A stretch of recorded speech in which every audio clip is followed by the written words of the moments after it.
बेइज्जती हो गई, इज्जत लुट गई, तो जमाना, समाज, गांव स्वीकार बड़ी मुश्किल से करता है। एक औरत ऐसे ही पत्थर मारते हुए लोगों की भीड़ में पकड़ी गई।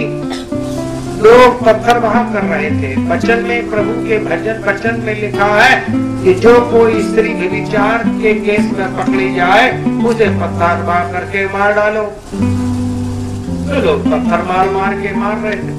सुना कि भैया यीशु मसीहा इस दुनिया में आया हुआ है, तो वो बड़ा कोई भगत है और बड़ा अच्छा प्रचार करते हैं, अच्छी बात बोलते हैं, चलो भाई उन्हीं के पास में ये मामला ले आओ। तो यीशु मसीह एक पेड़ के नीचे बैठे थे, चेले उनके साथ में थे।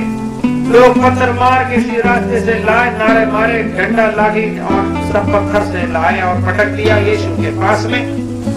तो भैया यीशु मसीह के पास में लोगों ने कहा, हे गुरु, ये स्त्री व्यभिचार के केस में पकड़ी गई है, अब बता इसके साथ क्या किया जाए। धर्म शास्त्र तो ये कहता है कि कोई स्त्री व्यभिचार के केस में पकड़ी जाए तो उसे पत्थर मार मार के इसको जो है मार डालना। तो प्रभु बड़े देर तक खामोश थे। जब वे चुप थे तो वे ज्यादा चिल्लाने लगे, प्रभु जवाब दो। तब प्रभु ने खड़े होकर के कहा, तुम में से जो निष्पाप हो, तुम में से जो कोई पाप रहित हो, जिसने अपने जीवन में कोई भी पाप ना किया हो, वो सबसे पहले इस स्त्री पर पत्थर मारे। ये बात भीड़ ने जब सुनी तो दंग रह गए, क्योंकि प्रभु गुरु ने ऐसी बात बोली है जिसका कोई काट नहीं, जिसका कोई जवाब नहीं।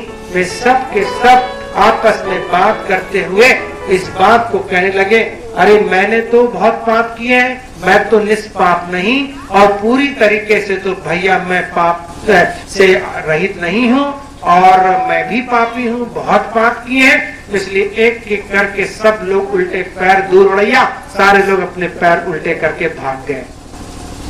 उस स्त्री के पास में कोई नहीं रहा। तो यीशु मसीह ने कहा, हे स्त्री, तुझे किसी ने नहीं मारा? उसने कहा, मुझे किसी ने नहीं मारा। उसने कहा, हे स्त्री, आज से मैं भी तुझे नहीं मारूंगा, प्रभु भी नहीं मारेगा, केवल तू एक काम कर, मन फिरा अपने पापों से और उसके बाद में एक सही जिंदगी जी। उस स्त्री ने प्रभु का धन्यवाद किया कि दुनिया में अगर कोई ऐसे पापी को, ऐसे नीच जाति को कोई बचा सकता है तो वो प्रभु यीशु मसीहा है। Hallelujah, hallelujah. जोरदार तालियां बजाएं हमारे भाई ने अगर इस बात को बोला है। जब उन्होंने हालेलुया बोला तो ये एक स्वर्गीय भाषा थी।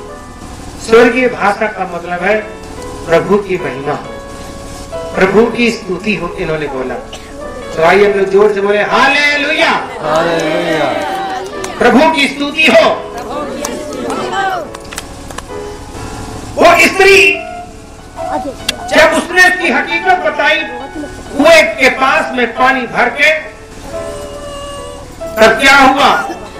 वो स्त्री अपने गांव में गई, लोगों को बताया। हमारे जीवन में भी आज प्रभु कुछ ऐसा ही काम करेंगे। उसने गाने में लिखा, जब